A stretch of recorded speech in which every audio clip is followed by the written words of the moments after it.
Okay, hi everyone, welcome to Enlightenment TV. So what you see here is the screenshots that I had to send because it wasn't working, otherwise I would have opened it all by itself.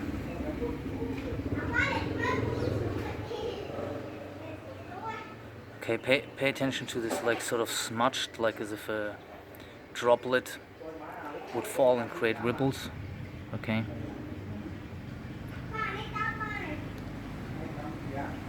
Okay. So I have to check the camera angle.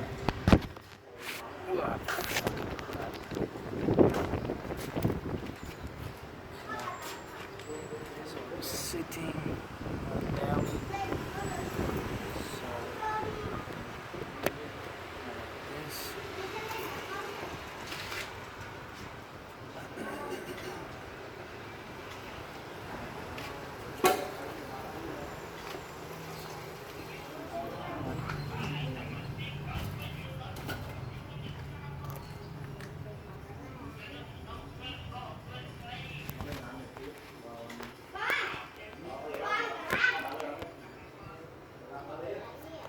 Okay, this should be sufficient enough.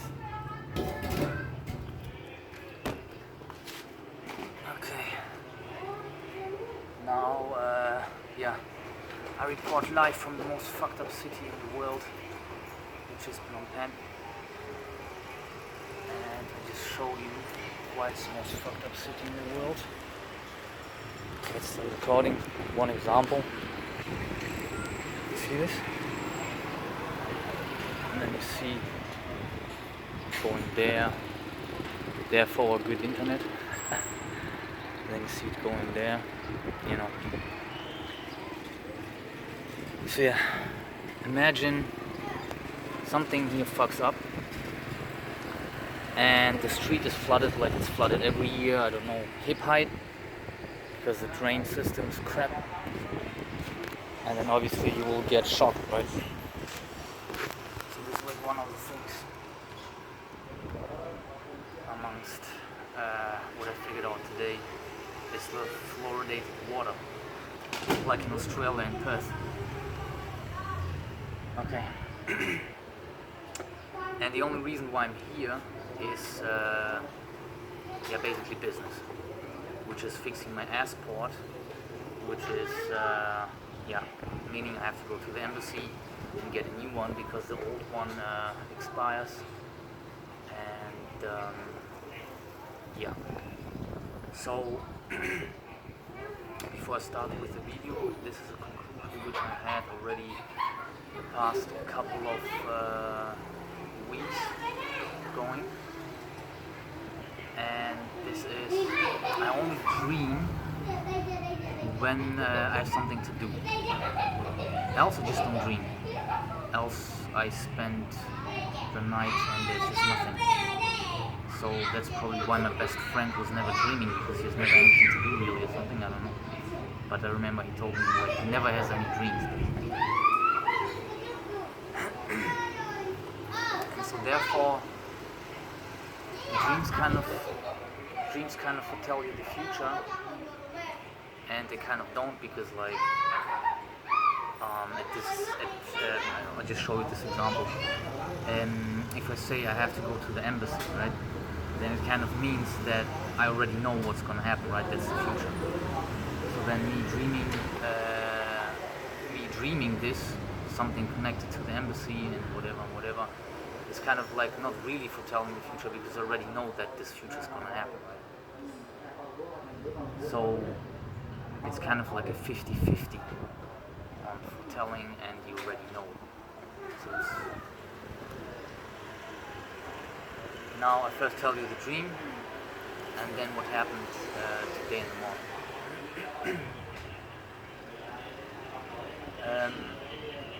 I got handed over, it was like a feeling of, a feeling something like you are at some government place and you just apply for something, whatever. And I got handed out 3 papers. And then I signed the first one, I signed the second one, and then I was like, okay. That was easy without problems, and I kind of expected problems. And then I got the third one, and I was about to sign it, but then at the place where I would have to sign it, it was like kind of already signed and then smudged, you know, like with a fingerprint.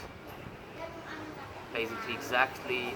That's how I started the video. That's what you could see. This I'm not a robot code system, you know, and with this kind of droplet creating the ripples thing kind of smudged. This is how it looked. That's why I started the video like this. This is how it kind of, I mean, pretty much. And then it was like smudged, and I kind of couldn't sign. And then I asked this government official in front of me. I just like, yeah. I gave the papers back, and I said like, yeah, here I can. And while I gave it to him already, I said like, yeah, I can also sign it like next to it, above or beneath. And while I was saying that, I already kind of felt like he doesn't really care. He just kind of was in this mood, like this typical I know it better than you do, shut your mouth officials kind of mood. Taking the papers and like this was a mood I didn't even. I mean, there was no real person and nothing behind. It was just this feeling and whatever. And yeah, then the dream was over. But that's all it was.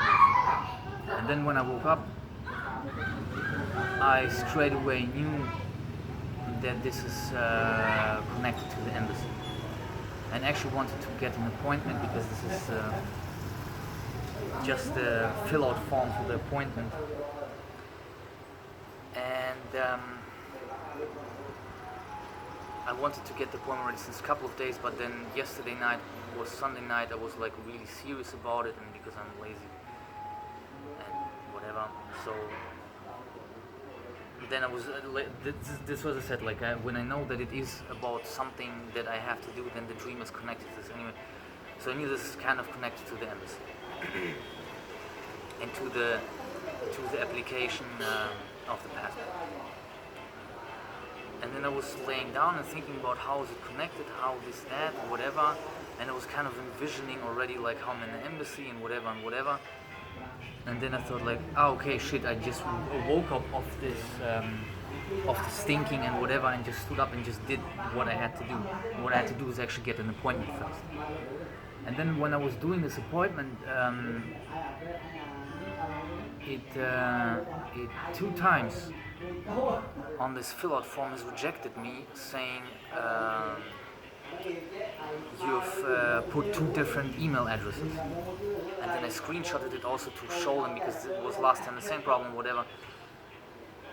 And then I just thought like, okay, what, like, what? And then I thought, yeah, okay, there must be a space in between, or at the end, or at the beginning, and more like at the end. And it was at the end. So the first had no space, the second one had a space.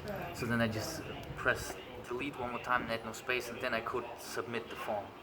So then on the 3rd time, me trying this, it worked out. Then I laid down again and thought about the whole embassy thing and how this is connected. And then of course it was much clearer, because then I eventually remembered that this I'm not a robot, the beginning of the video looks exactly like the 3rd page where it was smudged and I kind of couldn't sign, but then I still signed into the smudged field or whatever. As I say, it's like as if you put a fingerprint on the paper and then you would smudge it, sort of. You still see the fingerprint and whatever, but the area for signature was kind of like fucked up. So there you can draw the conclusions, right? I mean, it is kind of like, as I say, I mean, it's like the exact opposite on its way, that the first time when I was signing up for this crap, the first 2 times were easy but didn't give any results. And in the dream it was like, yeah, me filling out and kind of like, oh, easy to fill out, but then no result. And then the 3rd one was kind of whatever. So that's pretty much a simple thing. The biggest conclusion or draw of this one, and I thought about all the other dreams and all the other videos I made, and it makes also the most sense. Now I haven't prepared, I would have liked to draw it, but then you can just think of it in your mind. Just imagine a paper which is in squares, and then you just draw two big squares, and in one of the squares is a human, and the other one might be a circle or square, however you imagine this. And one of the squares represents the dream world, and the other square represents this world. Say this is the real world. Though the Aborigines, they said that this is the dream world, and the dream world is actually the real world. That's the way I understand it too. Because the real world, if you really understand it, then you understand that it is not bound to anything. Like what I said about the Matrix. That in the end of the Matrix, already in part 2 or part 3, I don't remember, Neo stops the bots in the real world like as if he was in the Matrix, which just means there is no, it is a Matrix within the Matrix,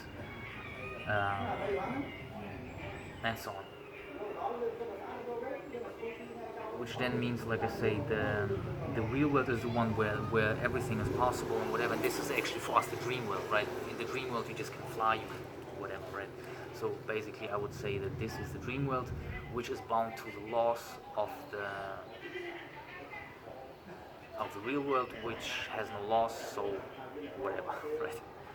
Anyway, so like I said here, the one world, the one place, and there's a human in it, and then you have the other one. And say you're just here on the edge, right, and you're about to exit and go to the other world. And of course, it's crystal clear, like that you, like as if you were to stand in front of a door, and then you can only see as far as the door allows you, right? You can't look super far behind the next house and this and that and this and that. You only can see this 1-2 meters ahead of you. And so thinking about the video before that, when this reptile fell on my head, which I just dreamt of it before, and now with this thing, because like I say, I just stood up and then I got the application form done, and this was straight away after waking up. So the conclusion of this is, and I say this is the most logical, that the only time where you can really predict is when the worlds are overlapping, when you open the door, right? So you basically stand between two worlds and you can say, okay, this is what happened in this world, so it must happen in this world, and this is exactly, that's why basically you can form the rule that the first 1-2 hours of the day can be predicted through the dreams that you were having the night before. You know, kind of, sorry for the long explanation, probably could have done it shorter, but it's kind of so complex in my head I can't really do it anyhow better. So yeah, this, like I say, with this reptile dream, with this dream, and then with the other dream I was talking also about, where I got the call about the exercising station. I was just dreaming of this exercising station, and then after waking up within the next maximum 30 seconds I got the call, you can pick up the station. So that's why I say it makes the most sense that, and then only this one time where the prediction was in about 2 weeks advance. But more of a regular, it is like I say, the first 2 hours of the day, those can be predicted. So yeah, this is to me big further conclusion, as like of course it's just not so easy to, you know, get fixed data on it, because it's not like, you know. But yeah, this is all I can share with you for now, and as always, hope you enjoyed it. Thanks for watching. Bye.